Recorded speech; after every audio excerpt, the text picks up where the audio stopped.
Governor Abbott declares that Texas is under invasion as he battles the feds over who has authority at the border. But does that statement stack up with the reality of the situation along the Rio Grande? We've pulled bodies out of the river of young kids, men, women, and children. People putting themselves and their kids' lives at risk should not be a normal thing.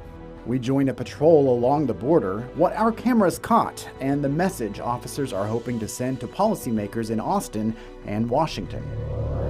He voted to acquit Ken Paxton, but now a Texas state senator wants lawmakers to take a new look at impeachment. Why the AG's move to end a whistleblower lawsuit has one Republican ready to reconsider his vote. A wet week in Texas, but while the creeks are flowing, the state still faces water worries. We dig into the efforts underway to make sure we have the supply to meet our growing needs. Produced from the Capitol in Austin and airing statewide, this is the award-winning State of Texas. Hello, and thank you for joining us. I'm Josh Hinkle. The Supreme Court on Monday said that Border Patrol can remove razor wire placed along part of the Rio Grande as part of the state's Operation Lone Star. It's part of an ongoing battle between the state and federal government over who has authority to enforce immigration law. But the High Court's position has not settled the fight. Governor Greg Abbott said the legal battle is not over, and he refused to allow Border Patrol to access a park in Eagle Pass at the center of the dispute. The Supreme Court's order addressed just one aspect of a larger case still before the Fifth Circuit Court of Appeals. Oral arguments in that case are scheduled for February 7th. Abbott maintains that keeping the wire in place is essential to protect Texans from what he has previously called an invasion at the border. The governor issued a statement citing articles the U.S. Constitution, he says, give states the right to defend against invasion. That authority is the supreme law of the land and supersedes any federal statutes to the contrary. Abbott said adding the Texas National Guard, DPS, and other Texas personnel are acting on that authority to secure the border. Amid the ongoing political fight, lawmakers from Washington are heading to the border to see the situation for themselves. Our politics team joined a bipartisan congressional group that traveled to the Rio Grande Valley. Our Monica Madden joined a night patrol along the border and saw the contrast between humanitarian needs and political reality. We care about what goes on. The reason we're so adamant that it needs to stop is the amount of suffering that we see. Chris Cabrera has been a Border Patrol agent for 22 years. He says his job has never been more challenging than it is today. It's changed dramatically. And it's felt by many on the job. We're losing agents faster than we can replace them. Over the course of 2 days, Cabrera gave us a tour along the border, showing us holes in fences where they'll find human smugglers. We're not picking up much. And at night, we staked out the wall. And you can see the wall behind me. We're getting a tour from Border Patrol agents where they tell us that most nights they are outnumbered by the amount of migrants, sometimes hundreds at a time, trying to climb the wall. We spotted a group of 22 migrants, including unaccompanied children and a baby. It's very dangerous to come across that river, much less to be a small child. They turned themselves in to federal authorities. And they'll start their processing. All of them are claiming asylum as of now. And loaded a bus. Here, people know that if they come in, they say a few magic keywords that we're going to release them into the country with a court date 5 years away, and nobody's really going to look for them if they don't show up. Cabrera doesn't blame groups like we saw, but the policies. It's easier to get into this country illegally than it is to get in here legally. So, of course, they're going to take advantage of that. We are witnessing a human tragedy. That was part of why we went on this trip, to tag along with a bipartisan group of Texas congressional members.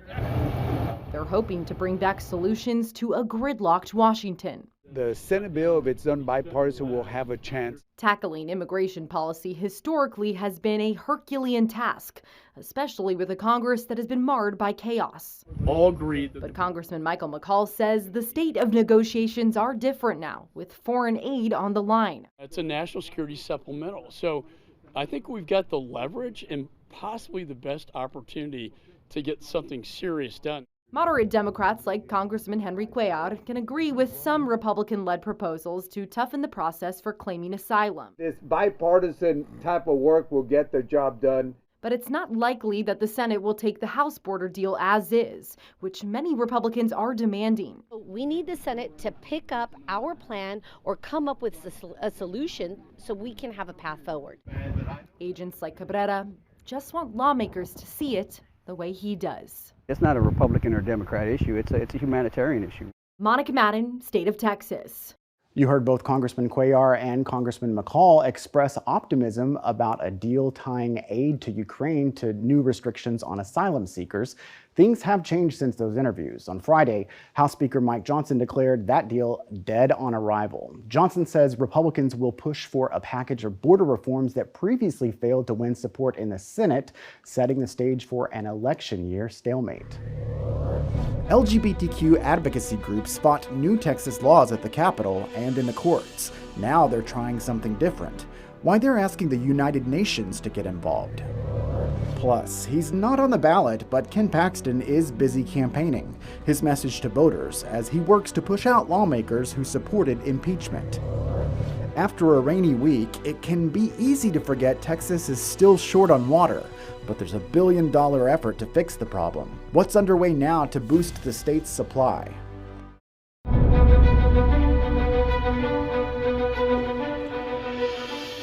It's been a wet week in Texas, with storms bringing floods to large parts of the state. The flowing creeks and muddy ground can make it easy to forget that many areas face low water supplies. It's a challenge some Texas lawmakers describe as the most impactful issue of our time, and they say work needs to happen now to make sure the state can continue to grow.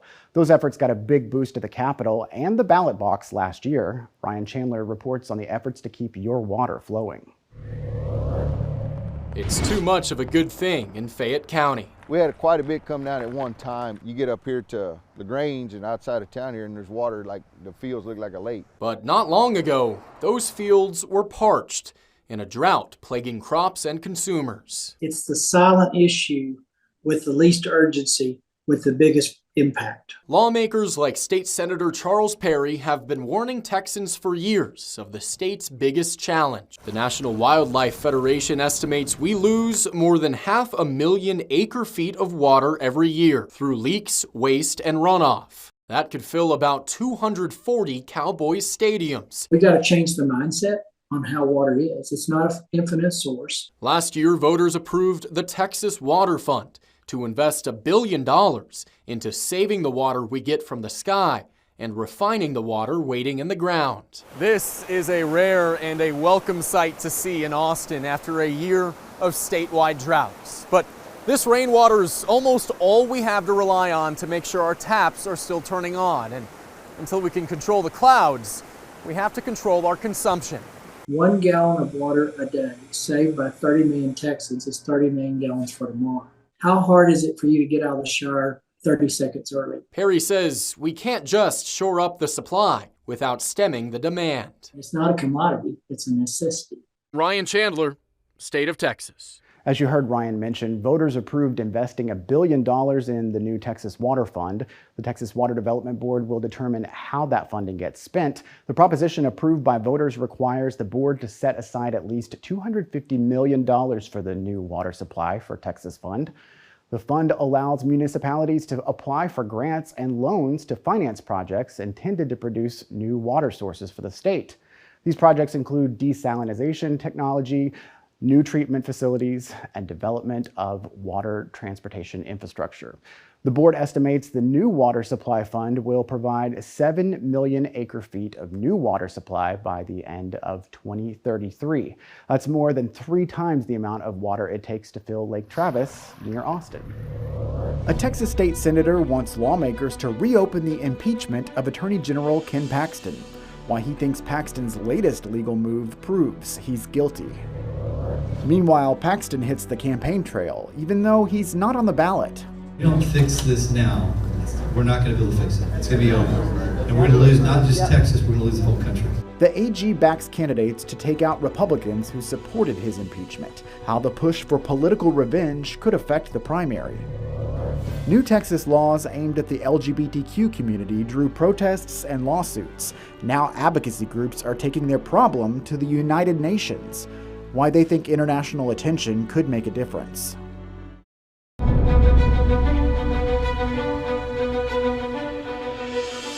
A Texas state senator is calling for lawmakers to reopen the impeachment of Attorney General Ken Paxton. North Texas Republican Drew Springer said it's because he believes Paxton is admitting guilt in the whistleblower lawsuit against his office.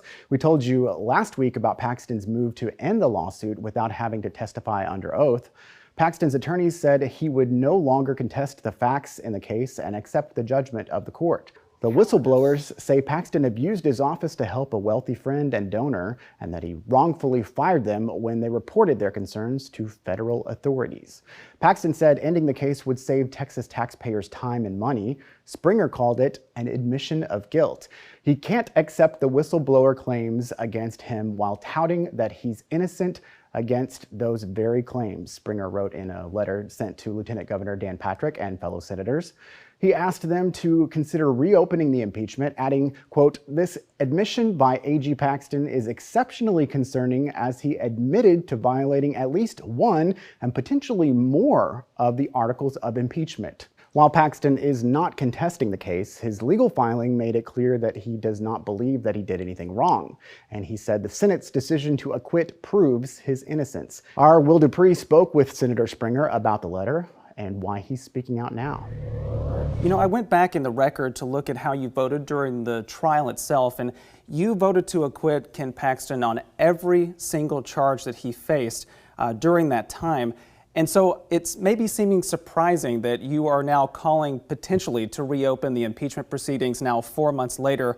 Why do this now? Well, there's been a new set of facts that have come up. Last week, Ken Paxton filed with the court a document saying he accepted all of the whistleblowers' claims and to just set what the damages should be. That's an admission of guilt. He then came out publicly and said, well, I'm trying to settle it. It's not really an admission of guilt. But that is what it is. So we have a new set of facts. We were told all during leading up to the trial and the trial that he was completely innocent. He spent more time avoiding being deposed than if he would have just sat down, truthfully answered the questions. If he did nothing wrong, had nothing to worry about. And the taxpayers wouldn't be on the hook for the money. I do want to point out that you are not going to seek re-election to your Texas Senate seat, and I'm curious if that factored at all about your decision to make this very public statement about potentially relitigating or even reopening the impeachment. It did not. I would have done it either way if I was running or not running.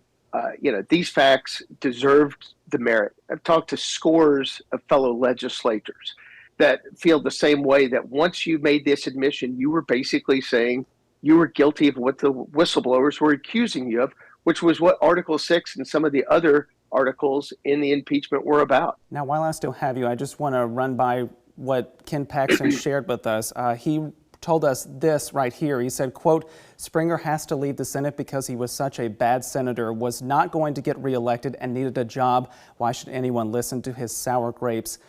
Care to respond? Yeah, absolutely. Look, I was one of the top-rated conservatives, both in the House and the Senate, all 6 terms that I served. I would have easily won re-election. And it's sort of, a slam on Texans that have to go to work every day and make an honest living. I didn't get rich being in politics. I need to go back and work. We get paid $600 a month.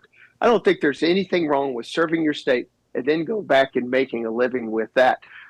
He has figured out how to get rich in office and actually refuses to show his personal financial disclosures, showing where he has made all these big investments, all while working for a paltry state employee salary. Meanwhile, Paxton is scheduled to testify under oath in the case this week, but he's still appealing an order by Travis County Judge Jan Soifer requiring him to be deposed on Thursday morning. Paxton released a statement calling the order from the Democratic judge purely political. He wrote, "Travis County has established itself as an unfair venue where litigants' fate is predetermined by the court's political leanings. We reached out to the judge for a response, but a spokesperson told us she would not comment on pending litigation." Meanwhile, Paxton is ramping up what some call his political revenge tour ahead of the March primary election. Paxton has vowed to back primary challengers to House Republicans who supported his impeachment. That vow brought him to Bastrop for a rally supporting Tom Glass. He's challenging incumbent Republican Representative Stan Gerdes, and as Monica Madden Madden shows us this was not your typical campaign event. Because they didn't want you to know what they were doing. Acquitted Attorney General Ken Paxton pushing his promise of payback against the Republicans who voted to impeach him. If you didn't watch, they impeached me. I don't know if everybody knew that. I wanted to get it out there, the elephant in the room. At a campaign event for Republican Tom Glass, Paxton spent about 30 minutes airing his grievances. You got to see it on TV, how corrupt they are. Talking about his impeachment more than anything else. If you don't fix this now, we're not going to be able to fix it. It's going to be over. And we're going to lose not just Texas, we're going to lose the whole country.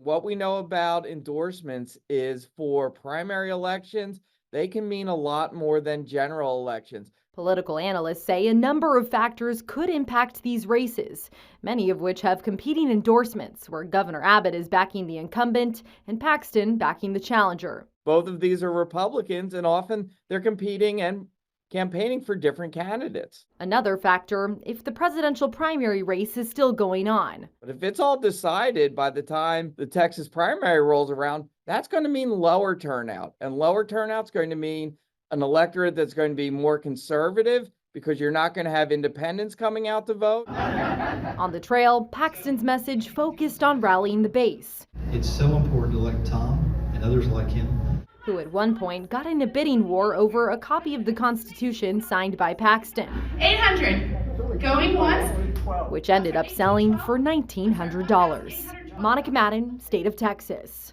We reached out to the campaign team of Representative Stan Gerdes, the Republican incumbent Glass is challenging. The team noted Gerdes worked for the Trump administration and said Governor Abbott will be campaigning with him next month. They've launched protests at the Capitol and challenges in the courts. Now advocacy groups are trying something new to fight Texas laws they say target the LGBTQ community. Why they're pushing the United Nations to get involved.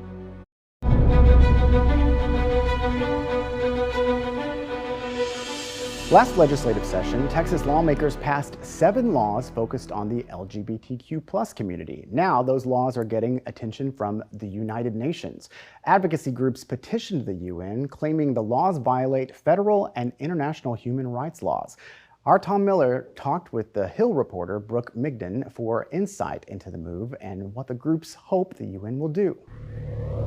Who are these 4 groups that filed a petition with the UN, and what are the laws that they're pushing back against? The groups are 4 national and state LGBTQ rights groups, including Equality Texas and the Human Rights Campaign. They allege that 7 laws passed by the legislature last year target LGBTQ people in violation of federal and international human rights law. Those laws that they're pushing back against include the state's gender-affirming healthcare ban for transgender minors, a law preventing public universities from maintaining DEI programs, a law barring transgender athletes from competing in college sports, restrictions on drag performances, and a law that enables schools to potentially ban LGBTQ library books. The groups say that taken together, these bills represent a systemic attack on the fundamental rights of LGBTQ people. And with this petition going to the UN, what are they hoping the UN does about these Texas laws? They're hoping that the UN will intervene by issuing a public statement on the bills and also recommending to the state and federal governments that these bills be repealed. The groups in their letter also requested that the UN encourage the Texas government and federal government to pass stronger anti-discrimination laws. The UN has already expressed some concern about anti-LGBTQ legislation in the US. So it does make sense that they would appeal to the UN on this issue. A UN committee in December said it was concerned by the rapid spread of bills restricting the rights of LGBTQ people nationwide, and that certainly includes Texas. And it's not just Texas that's being targeted here in this letter, also critical of the federal government. What's the criticism there? The criticism is that the Biden administration has not done enough to protect LGBTQ people from these state-level attacks on their identities. Biden has certainly done a lot for the LGBTQ community through executive action. He frequently calls out attacks against the trans community in particular. in speeches and public comments. But the groups in this letter say that more substantive action needs to be taken. They say that the lack of meaningful action by the Biden administration may actually constitute a violation of a UN treaty from the 1960s that commits nations to protect and preserve basic human rights. All right, reporter Brooke Migden with The Hill, we appreciate your time this morning. Thank you. In 2023, Texas lawmakers filed a historic number of bills impacting the LGBTQ+ community, 141 in all. Those bills led to intense debate and loud protests at the state capitol, and as you've seen, the battles are still being fought. Our investigative project, Outlaw, looks at the connection between those proposals and a 50-year-old state law banning homosexual conduct. Texas is one of only a few states yet to repeal that law. We explore why the statute remains, the fight over its enforceability, and efforts to end the law. You can watch the full docuseries online now. Just look for the Outlaw link in this week's State of Texas story right now on our website. Thank you again for joining us for State of Texas. I'm Josh Hinkle, and we'll be back next week to bring you an in-depth look at Texas politics.